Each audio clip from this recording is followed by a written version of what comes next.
안녕하세요. 커피앤톡입니다. 오늘도 와주셔서 감사드리고요. 바로 사연 읽어보겠습니다. 저는 제가 이 나이를 먹고 나서 이런 일을 당하게 되리라곤 꿈에도 생각을 못하던 그저 평범한 주부였습니다.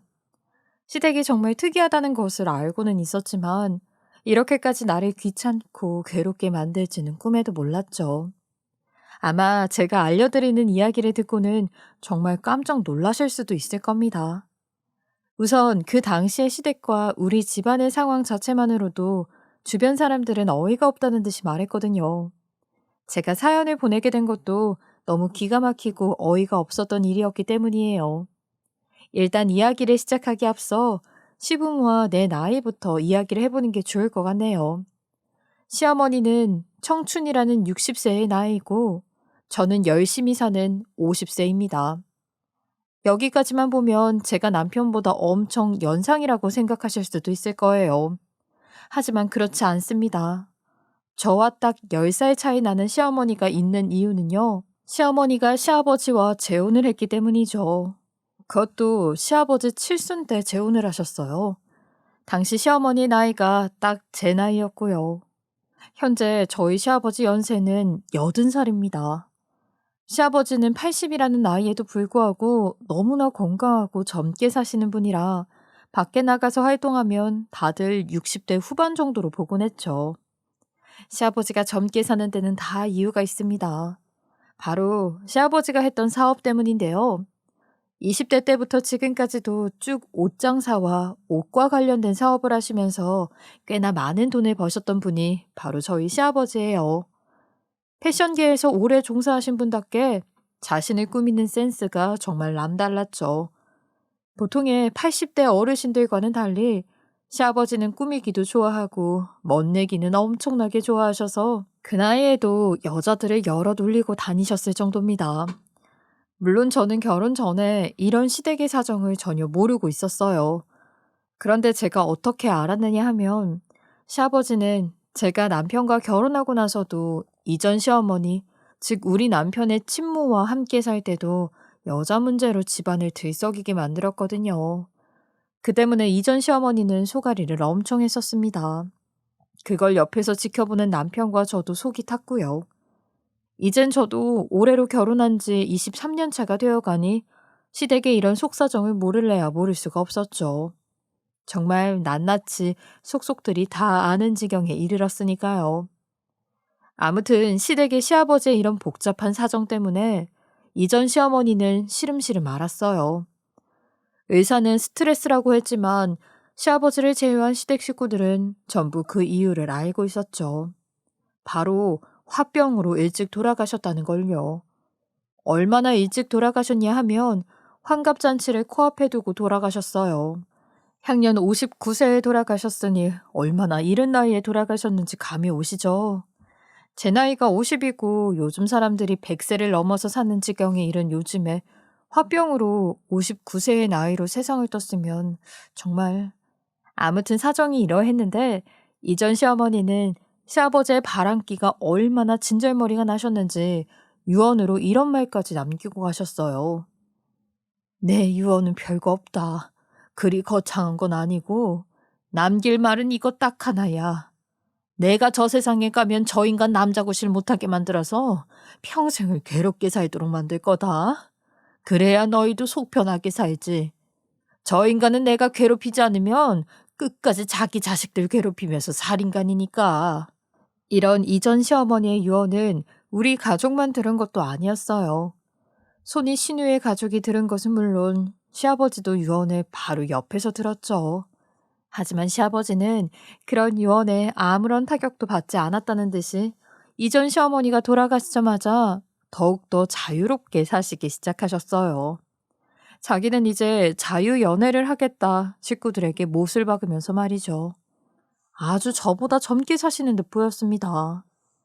그나마 여기서 다행이라고 볼 수 있는 것은 자식들, 우리 남편이나 손이 신우 중에 그 누구도 이런 시아버지의 바람기를 담지는 않았다는 거예요. 왜 세간에 아들은 엄마를, 딸은 아빠를 닮는다는 말이 있잖아요? 시댁 외모만 보면 딱 그랬거든요. 우리 남편은 돌아가신 시어머니를 닮았고 손이 신우는 지금의 시아버지 외모를 쏙 빼닮아 있었거든요. 그럼에도 불구하고 두 사람 모두 시아버지의 바람기만은 닮지 않아서 다행이라는 생각을 했습니다. 만약 둘 중 하나라도 닮았다면 아마 시댁은 풍비박산이 나지 않았을까 싶기도 해요. 어쨌든 이렇게 자유연애를 즐기던 시아버지는 시어머니가 돌아가시고 딱 10년이 되는 시간 동안 자유연애를 즐기셨어요. 그러다가 지금의 시어머니를 만나 재혼을 하게 되었죠. 처음에는 그냥 동안인 여자를 데려와서 결혼하겠다고 하는 줄 알았어요.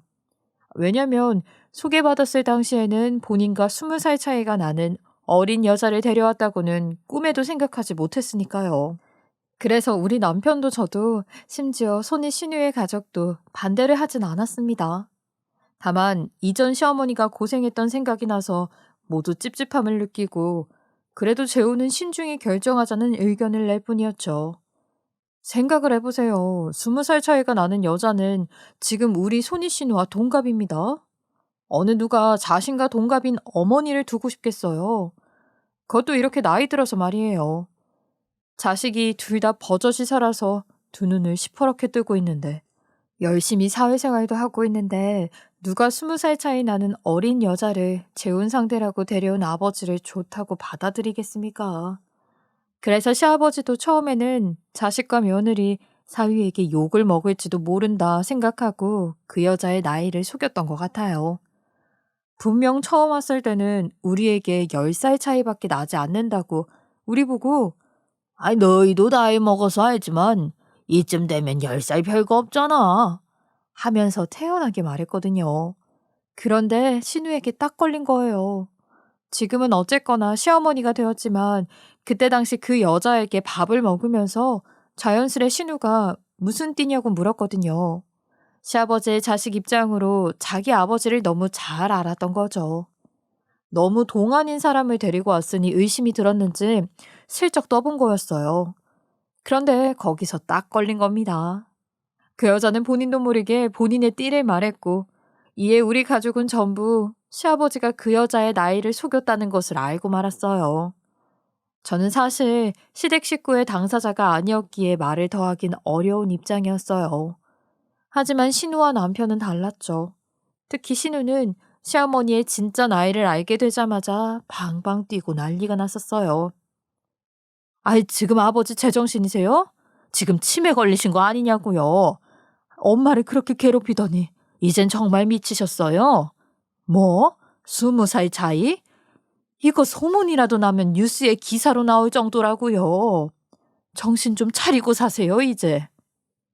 신우가 이렇게 방방 뜰 줄 알았던 시아버지는 모른 척하면서 그냥 묵묵히 밥을 먹더군요. 그러나 신우는 그런 시아버지를 그냥 내버려 두지 않았습니다. 참, 아버지, 지금 이런 핵폭탄 떨궈놓고 그 밥이 목구멍으로 넘어가요? 내가 아버지, 엄마 괴롭힐 때도 그냥 참아서 넘겼어요. 괜히 말했다가 엄마 입장만 난처해질까봐. 그런데 지금 이건 아니죠. 지금까지도 그놈의 자유연애랍시고 여자 만나고 다닌 거 그것도 꼴값 떤다 싶었는데 이젠 뭐 20살 연하를 데려와서 재혼을 하겠다고요? 사람이 상식이 있으면 이런 짓도 안 해요. 사업하신다고 젊은 나이부터 고생하신 거 그래요. 저도 압니다. 저랑 동생 성인 될 때까지 키워주신 건 너무 감사한데요. 그래도 사람이라면 이런 식으로 자식까지 속여가며 결혼하려고 하진 않는다고요. 아시겠어요? 이제 나이를 먹을 대로 먹은 사람들이었으니 무슨 말이든 못하겠나요? 남편은 이런 자기 누나의 말을 들으면서 연신 고개를 끄덕였지만 시아버지는 이런 남매를 뛰어넘는 사람이었어요. 그래서 내가 처음에는 10살 연하라고 이야기했잖아. 그런데 그걸 굳이 의심하면서 파헤친 건 너야. 그리고 나도 재혼은 양보 못한다. 결혼은 내 자유야. 그렇습니다. 상황이 여기까지 왔음에도 시아버지는 재혼을 놓지 못했고 이내 신우뿐만 아니라 우리 남편도 뒷목을 잡고 쓰러질 뻔했어요. 심지어 남편은 신우처럼 대놓고 모진 말을 하는 성격도 아니라 자기 아버지한테 뭐라고 말하지도 못했죠. 그저 그런 일을 겪고 집으로 돌아와서 서로 깨울면서 돌아가신 시어머니 사진을 끌어안고 있을 뿐이었어요. 그런 남편의 마음을 100번 이해하기에 저는 그런 남편의 등을 토닥여주는 일밖에 할 수 없었죠. 그리고 이런 자식들의 반대에도 불구하고 시아버지는 본인이 했던 말을 지키려는 듯 현 시어머니와 재혼을 했어요. 다행이라면 다행인 것은 현 시어머니도 재혼이었지만 슬아의 자식은 없었죠. 그러나 문제는 여기서부터였어요. 저는 지금까지 남편과의 결혼 생활을 하면서 한 번도 시집살이라 부를 만한 일을 하지 않았거든요. 그런데 뒤늦게 시집살이를 하게 된 거예요. 그것도 새 시어머니한테 말이에요. 현 시어머니는 누가 새엄마 아니랄까봐 제게 너무 못되게 굴었어요. 상대를 보면서 괴롭히는 타입이었는지 자기랑 동갑인 신우는 절대 건드리지 못하더군요. 그리고 둘 사이에서 생긴 한을 괜히 제게 푸는 듯 모진 시집살이가 시작되었어요. 저는 어이가 없었죠. 시댁의 이런 어이없는 상황도 그렇고 시댁을 어지럽게 만든 장본인이 당장 내게 와서 이런 깽판을 치는 것이 말이죠. 그렇다고 목소리를 높일 수는 없었습니다. 우리 신우는 말이에요. 성격이 워낙 똑부러지고 아닌 일은 아닌 것이라고 말하는 확실한 사람이었거든요. 그래서 저한테는 단 한 번도 부당한 시집살이를 시킨 적이 없었어요. 그래서 저는 그런 신우를 너무 좋아했고요. 저와 신우는 언니 동생 사이로 무척 친하게 지내고 있었어요. 이런 모습 때문에 시어머니는 저를 더 괴롭혔던 건지도 모릅니다. 신우는 성격이 똑부러지니 함부로 건들지는 못하고 건드렸다가 혹시라도 무슨 일을 당할까봐 무서웠던 모양이에요. 하지만 반대로 저는 자기보다 10살이 어리고 그저 자신한테 져주니까 만만하게 보였던 것 같아요. 그래서 저한테 지금까지 없던 엄청난 시집살이를 시켰던 거고요. 고작 나랑 10살밖에 차이 나지 않으면서 말이죠. 사실 처음엔 저도 이런 시어머니를 달래보겠다고 비위를 맞춰주려 무척 노력했어요. 어찌되었든 어린 시모였지만 엄연히 가족관계로는 시어머니가 맞았으니까요. 그리고 시아버지의 당부도 한몫했습니다. 하루는 저를 불러서 이렇게 말했거든요. 우리 집사람이 너랑 10살밖에 차이가 나지 않는다고 혹시나 함부로 대할 생각하지 마라. 10살이건 1살이건 어쨌든 내 아내고 네 시어머니다. 그러니까 시어머니 대접 톡톡히 해라. 내 말이 무슨 말인지 알지? 그리고 내가 이런 말 했다는 거 네 남편이나 우리 딸한테는 비밀로 하고. 본인도 당당한 마음이 들지 않으면서도 제겐 위계 질서를 지키라고 단속하듯이 말하더군요. 그래도 남편의 아버지이기도 하고 지금까지 모셔온 시아버지의 말씀이라 생각하고 알겠다고 한 거죠. 그리고 지금 이 상황이 된 거고요. 시아버지를 보고 시어머니 대우를 해줬는데 그런 제 모습이 자기 딴에는 만만해 보였나 봅니다. 시어머니의 시집살이 중에는 어이가 없는 것들이 무척이나 많았어요. 그 중에 하나를 들자면 시아버지와 결혼하고 얼마 지나지 않아 있었던 일이 떠오르네요. 그날도 평소와 같이 제게 무슨 부탁이라도 하려는 듯이 시댁으로 저를 불렀던 날이었어요. 저는 아무것도 모르고 터덜터덜 시댁으로 향했죠. 그런데 도착하니 안에 사람이 여럿 모여 있는 거예요. 전부 생전 처음 보는 사람들이었고 저는 이게 무슨 일인가 싶어서 현관에 들어가지도 못하고 멀뚱멀뚱 있었죠. 그런데 그런 저를 보고 시어머니는 당당하게 말하더군요.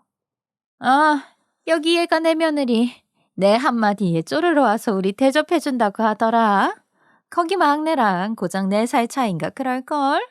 진짜 배알도 없지 않아? 저를 마치 구경거리로 만들려고 하는 듯이 세워놓고 이런 말을 하는 시어머니에게 어이가 없었어요. 그렇지만 많은 사람 앞에서 시어머니 욕을 할 수는 없어서 꾹 참았죠. 그러자 내가 무척이나 만만했던 시어머니는 이어서 이렇게 말했어요. 예, 거기서 멀뚱히 서서 뭐해? 당장 주방에 가서 우리 애들 먹을 것 좀 만들어 봐라. 너도 알다시피 내가 음식을 잘 못하잖아. 그러니까 네가 알아서 다 해서 가져와. 그때 동안 우리는 잠시 이야기 좀 하고 있을 테니까.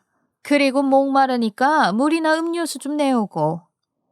시어머니는 저를 식모처럼 부리려고 하더군요. 이때만 해도 저는 시아버지의 부탁 때문에 입술을 꾹 깨물곤 화를 참았어요. 그리고 시어머니 말대로 손님 대접을 위해서 주방으로 가서 음식 준비를 했죠. 마지막에 음식을 가져다 주니 시어머니는 또 선을 넘는 발언을 하더군요. 이것 봐, 진짜 가사도우미가 따로 없지 않아?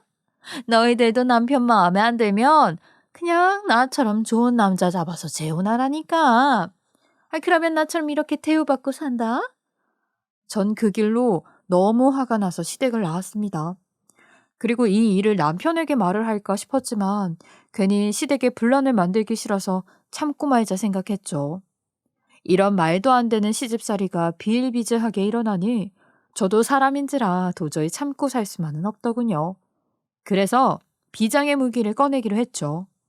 그건 바로 신우이라는 방패였습니다. 저는 날을 잡아 신우에게 찾아가서 지금까지 내가 당했던 일을 전부 다 털어놓았어요. 제 말을 들은 신우는 뚜껑이 열려서 감히 내 올케한테 시집살이? 지가 뭔데 우리 엄마도 아까워서 시키지 못했던 시집살이 시켜? 우리 엄마가 올케를 얼마나 아꼈는데 하면서 제 손을 잡고 당장 시댁으로 쫓아갔죠. 그리고 나 대신 시원하게 사이다 복수를 해줬어요. 이때 시댁으로 가기 전에 신우는 마트에 들러서 요리 재료를 이것저것 구매했어요. 저는 이걸 왜 사나 싶었는데 시댁에 도착해서 그 이유를 알게 되었죠. 시댁에 도착한 신우는 바로 현관을 열고 들어가 시어머니 앞으로 장바구니를 던졌어요. 그리고는 이렇게 말했죠. 야, 네가 뭔데 우리 올케한테 시집살이를 시키냐? 너 우리 가족이 만만해 보여? 넌 지금 우리 아버지랑 재혼한 지 몇 년도 안 됐어? 반면에 우리 올케는 우리 집에 온 지 몇십 년이 지났고 너 같은 년보다 올케가 더 우리랑 친하다는 생각은 안 했니? 내가 들으니까 너 우리 올케를 아주 식모처럼 부렸다며. 거기 장바구니에 든 걸로 맛있는 음식이나 내와라. 그 대접 나도 한번 받아보자. 시어머니는 갑자기 찾아온 신우이의 말에 놀란 듯이 저를 쳐다보았지만 저는 아무 말도 하지 않고 그런 시어머니의 눈을 무시하듯 피했어요. 그리고 신우를 따라 소파에 앉아서 요리를 해올 때까지 기다렸죠. 군뱅이 삶아 드셨어요? 당장 들어가서 요리해 오라니까. 우리 엄마는 우리가 이 집에 발을 들이기도 전에 진수성찬을 차려놓으셨던 사람이야. 딸 같은 올케랑 자식들 배불리 먹인다고. 너도 이제 우리 아버지랑 결혼했으면 그쯤 해야지. 얼른 차려오라고. 시어머니는 울 것처럼 울먹거렸지만 장바구니를 들고 주방으로 들어가서 요리를 시작했어요.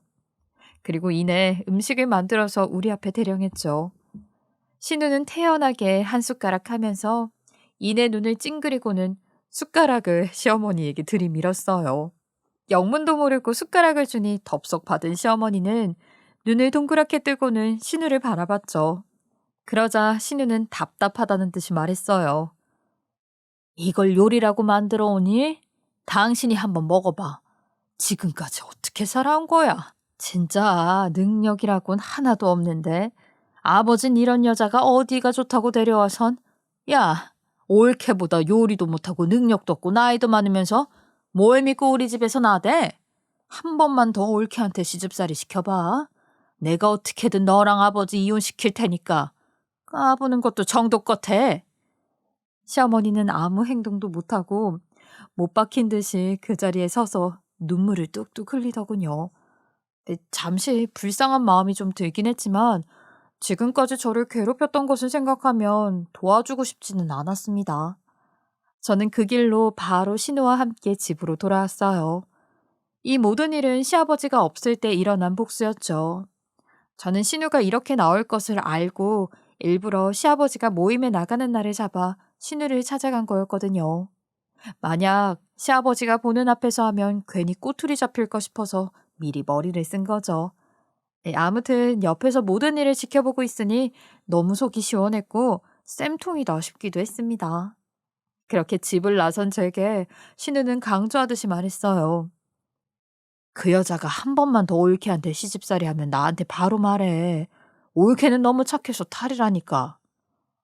저는 이날 이후로 평화로운 나날이 계속될 줄 알았습니다. 하지만 이런 안일했던 제 복수는 오히려 시어머니를 자극했던 모양이에요. 이날 이후로 화살은 제가 아닌 우리 엄마에게 꽂히고 말았거든요. 신우의 복수 이후 얼마 지나지 않아서 저는 좋지 않은 소식을 듣게 되었어요. 바로 친정엄마가 몸이 좋지 않다는 소식이었죠. 젊어서 일을 열심히 했던 엄마는 폐 쪽이 그리 건강하지 않았어요. 먼지가 많은 공간에서 일을 오래 했던 것이 화근이 되었던 것 같아요.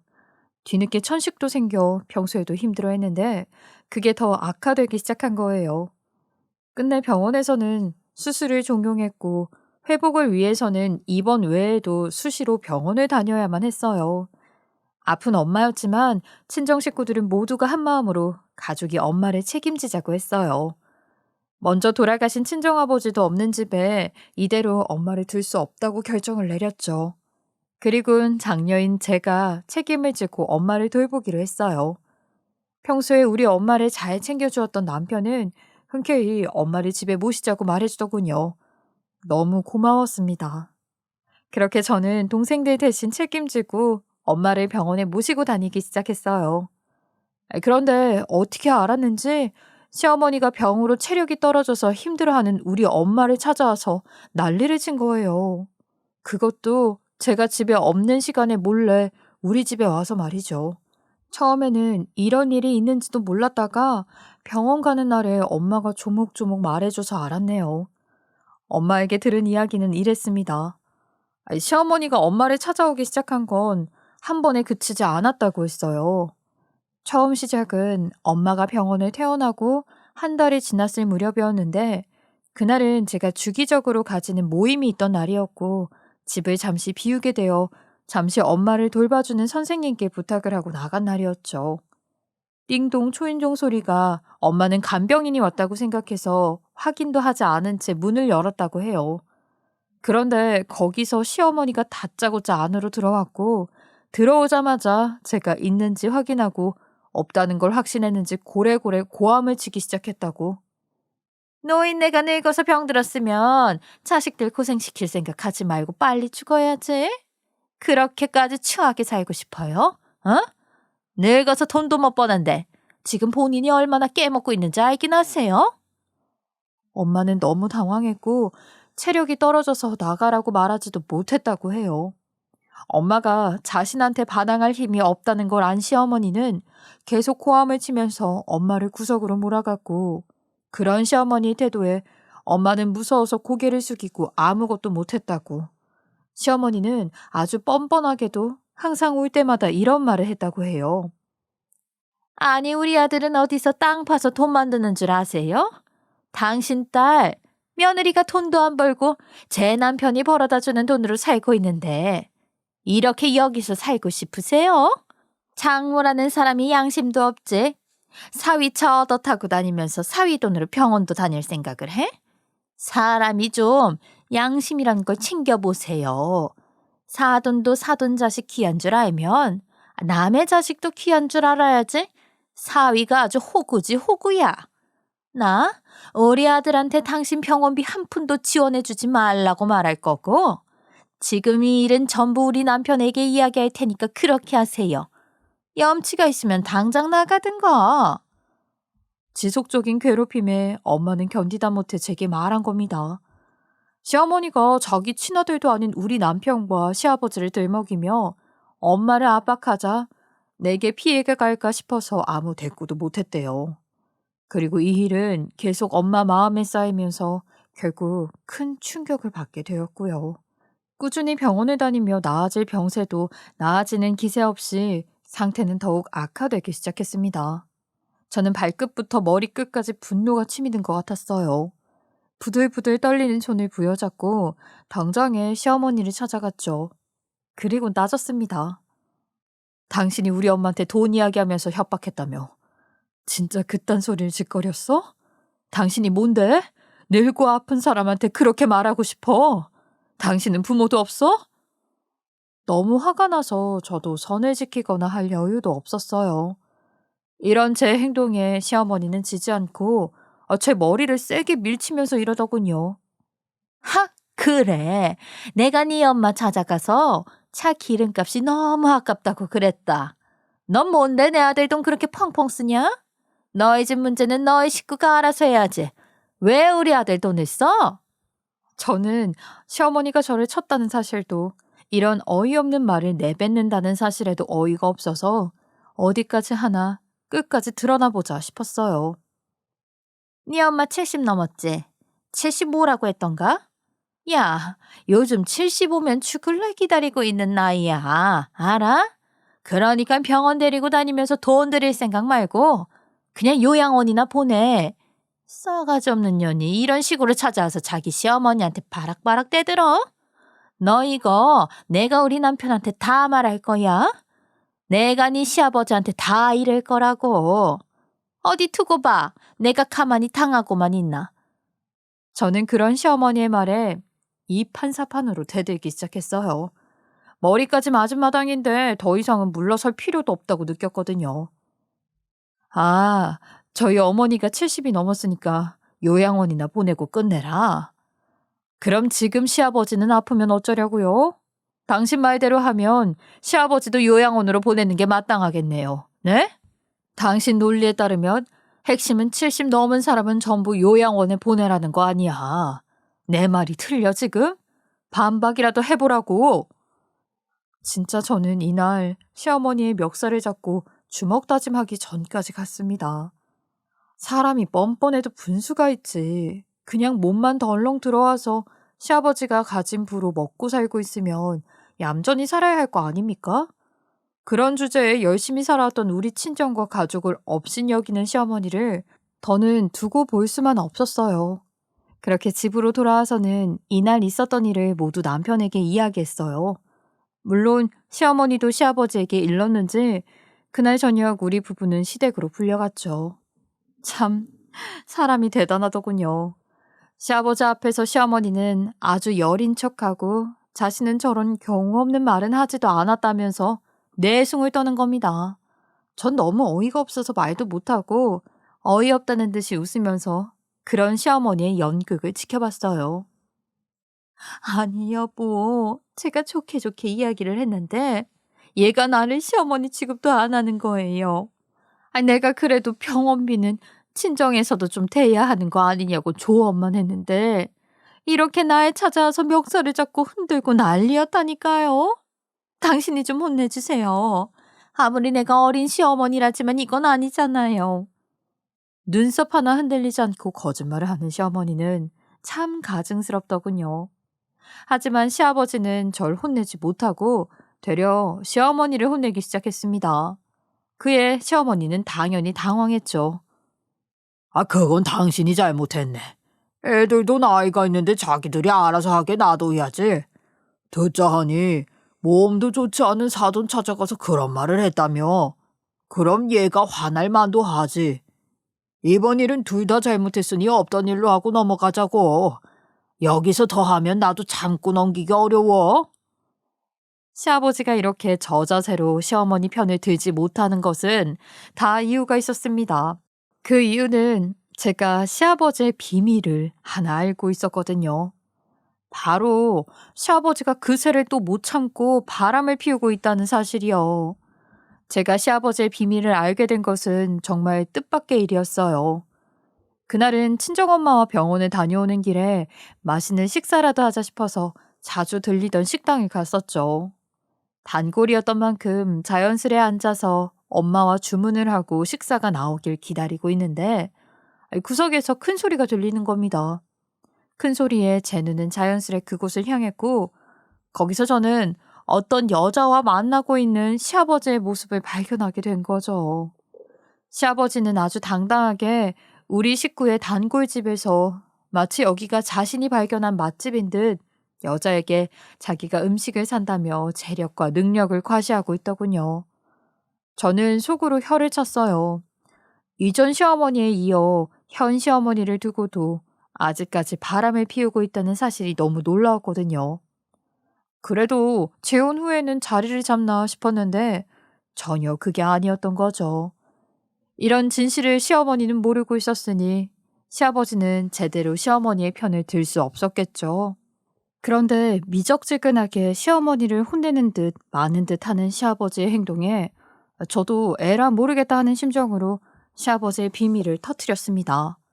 기왕 이렇게 된 거 시어머니랑 시아버지가 헤어졌으면 싶었거든요. 아버님, 그냥 시원하게 말씀하시죠. 아버님 지금 다른 여자분 만나고 계시잖아요. 그러니까 그냥 어머니랑 이혼하신 게 어떠세요? 제가요, 웬만하면 참고 넘기려고 했는데 어머님 시집살이 때문에 도저히 못 참겠어요. 너무 힘들더라고요. 아버님 능력도 좋으신데 그냥 지금 시어머니 말고 다른 좋은 분 만나시죠? 지금 만나고 계신 분도 되게 이쁘시고 되게 젊으시던데. 그러니까 그냥 저 여자랑은 헤어지시고 더 좋은 분으로 갈아타세요. 제가 적극적으로 이혼 도와드리고 재혼도 도와드릴게요. 기왕 이렇게 된 거 그냥 또 다른 시어머니 맞이하죠 뭐. 시어머니와 시아버지 사이에 폭탄을 떨구게 된 거죠. 말을 이렇게 했지만 속마음도 다르진 않았습니다. 이런 제 말에 시아버지는 어찌할 바를 몰라서 얼굴이 새빨개져서 묵묵히 고개를 숙이고 있었고, 시어머니는 충격을 받았는지 그 자리에 주저앉아서 엉엉 울기 시작하더군요. 저는 그런 둘을 놔두고 남편과 손을 잡고 집으로 돌아왔어요. 그리고 여느 때와 같이 일상을 보냈죠. 하지만 시어머니는 쉽게 시아버지와 이혼할 수 없었어요. 제가 처음에 말했듯이 시아버지는 사업을 오랫동안 한 사람이기에 벌어둔 돈이 무척 많았거든요. 그 돈을 보고 늙은 노인에게 접근해서 재혼까지 했으니 돈 때문에라도 끝까지 붙들고 있어야 했겠죠. 사실 이런 말 하면 뭐하지만 만약 시아버지가 돌아가시면 그 재산의 절반은 현 부인인 본인의 것이 되지 않겠어요? 그러니 어떻게든 이혼만은 하지 않으려고 발버둥을 치더군요. 그 뒤로는 시어머니가 바람 피운 시아버지를 용서한다면서 본인이 더 잘하겠으니 시아버지에게 다시 돌아오라 사정을 하기 시작했어요. 정말 우리 시댁이지만 내가 생각해도 웃기는 집구석입니다. 결국 시어머니라는 사람은 시아버지가 바람을 피워도 끝까지 붙어있는 매미 신세가 된 거죠. 이 일이 있고 나서 보름 정도 지났을 거예요. 뜬금없이 시어머니에게 전화가 걸려오더군요. 야, 꼴도 보기 싫은 네 시아버지 감기 걸렸으니까 네가 와서 간병이나 해라. 어떤 여자랑 붙어먹어서 얼마 온 건지. 아휴, 밤새 기침하는데 그 소리 듣기도 싫다. 내가 지금 자기보다 20살이나 어린데 옆에서 간병이나 하게 생겼어? 늙고 바람핀 노인네 돈만 아니었으면 내가 옆에 있지도 않았어. 내가 미리 얘기해두는데 네 시아버지 저렇게 골골대고 아프면 난 절대로 옆에 앉아서 병간호만 하고 있지 못하니까 네가 와서 알아서 해. 사람이 참 뻔뻔합니다. 시아버지가 감기로 골골대고 있자 그 옆에서 간병하기 싫다고 전화가 온 거였더군요. 저는 시어머니의 이야기를 듣다가 요양원 번호를 문자로 보내곤 시어머니 말에 답했어요. 어머니, 저번에 어머니가 그랬죠. 70 넘어서 아프면 요양원이나 보내라면서요. 그러니까 아버님도 어머님 말처럼 똑같이 요양원에 보내세요. 그리고 방금 어머니께서 간병 못하겠다고 아버님 흉보신 내용은 제가 다 녹음해뒀습니다. 그거 다음에 아버님에게 들려드릴게요. 그리곤 전화 탁 끊었어요. 계속 걸려오는 시어머니의 전화는 무시했고요. 다음날 시댁에 가보니 역시나 시어머니는 시아버지 앞에서는 착한 척하며 연기를 하며 밤새 시아버지 병간호를 하고 있더군요. 그러면서 제게는 뒤로 시아버지 욕을 아무렇지 않게 한 거죠. 사람이 어찌 저리 앞과 뒤가 다른지 저는 시아버지에게 진실을 알려주기로 마음먹었어요. 그리고 시아버지 앞에서 핸드폰 녹음 내용을 들려주었습니다. 이렇게 말하면서요. 저 아버님, 어머님이 어제 아버님 병간호하기 싫다면서 저한테 전화가 왔었거든요. 저보고 병간호 대신하라면서 아버님에 대해서 이런 막말까지 하더라고요. 제가 듣고 있기만 하기엔 조금 그래서 아버님한테 진실을 알려드려요. 시어머니의 가면 뒤를 알게 된 시아버지는 한시도 지체하지 않고 바람피던 여자에게 병간호를 해달라고 한다며 집을 나가시더군요. 나도 당신 같은 여자는 필요 없어. 지금 만나고 있는 사람이 더 잘해주니 이 늙은이는 거기로 가겠소. 요양원보다는 낫겠지. 시어머니는 할 말이 없었겠죠. 자신의 입으로 내뱉은 말들이 전부 맞았으니까요. 결국 시아버지는 시어머니에게 이혼을 요구했습니다. 그런 시아버지를 말려달라며 시어머니는 저를 찾아와서 바짓가랑이까지 부여잡더군요. 예, 네가 네 시아버지 좀 말려봐라. 내가 이제부터 너 하는 말 다 들을게. 너 하라는 대로 다 할 테니까 제발 좀 말려봐. 나도 네가 싫어서 지금까지 시집살이 시키고 했겠니? 아무래도 내가 나이도 어린데 시어머니로 있으면 나 쉽게 보고 그럴까봐 그랬지. 실제로도 너희 남편이나 네 신우는 건들지도 않았잖아. 그리고 내가 너희 시아버지 꼬드겨서 너희들 불이익을 줬어 뭐랬어? 안 그래? 저번에 내가 너희 시아버지 만나는 여자 만나보니까 나보다 더 성격 더럽더라. 걔랑 지금 네 시아버지 재혼하면 너만 더 힘들어져. 그러니까 내가 잘해줄 테니 네 시아버지 좀 말려라. 응? 애원하듯이 말했지만 두 번 다시는 그런 시어머니에게 넘어갈 제가 아니었죠. 저는 그냥 위자료 받고 이혼하시는 게 좋을 거라고 조언했습니다. 인간적으로 봐서도 시아버지는 절대 좋은 사람은 아니었으니 사람 대 사람으로 마음에서 나오는 말을 시어머니에게 건넨 거죠. 그렇지만 시어머니는 끝까지 이혼하기 싫어했어요. 마지막까지 시어머니는 이혼을 거부했어요. 하지만 안타깝게도 우리 시아버지는 그렇게 호락호락한 사람이 아니었습니다. 본인과 연애할 때는 뭐든 퍼줄 듯이 말했겠지만 사업을 오래 한 사람답게 공과 사가 아주 뚜렷한 사람이었거든요. 소송이 진행될 때 시아버지는 제게 시어머니가 했던 말들의 녹음 파일을 대면서 제게 시어머니와 이혼할 수 있게 도와달라고 했어요. 저는 응하지 않을 이유가 없었기에 시아버지를 도와주었고 시어머니는 제가 했던 조언을 무시한 대가로 위자료를 거의 한 푼도 챙기지 못한 채로 집에서 쫓겨나게 되었습니다. 그래도 시아버지가 같이 산 정이 있으니 방 하나는 얻어준다며 작은 원룸 같은 집을 얻어줬다고 듣긴 했네요.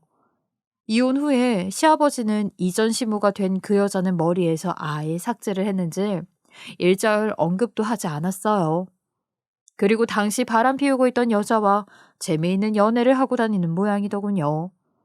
저는 또 이렇게 새로운 시어머니다 하면서 재혼을 할까 싶어서 걱정이 이만저만 아니었지만 다행인 건지 그때 만나고 있던 그 여자분이랑은 헤어진 듯 보이더군요.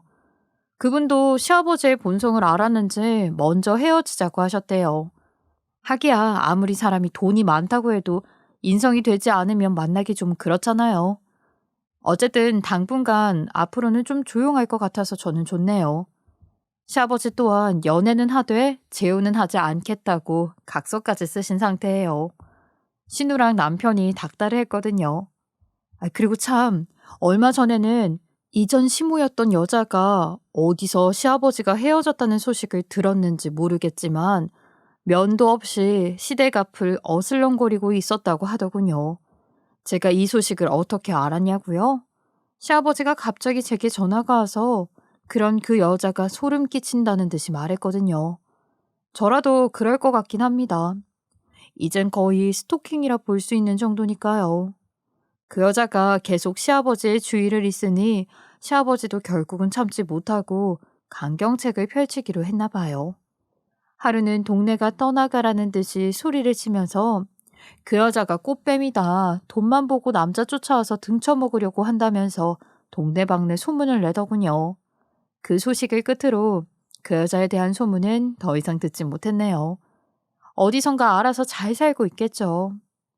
그 여자가 준 스트레스로 잠시 상태가 악화되었던 친정엄마는 다행히 지금은 건강을 회복하고 계십니다.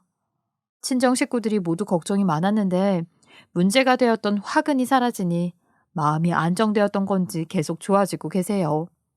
그래도 앞으로는 건강에 주의가 필요해서 남편과 상의 후 우리 집에서 모실 생각입니다. 남편도 제가 친정엄마를 모시고 살고 싶다고 하니 흔쾌히 허락해 주었고요. 정말 좋은 남편을 만나서 다행이라는 생각이 들어요. 시아버지는 이번 재혼과 이혼 이후로는 많이 시달렸는지 당분간은 연애도 하지 않을 것 같아요.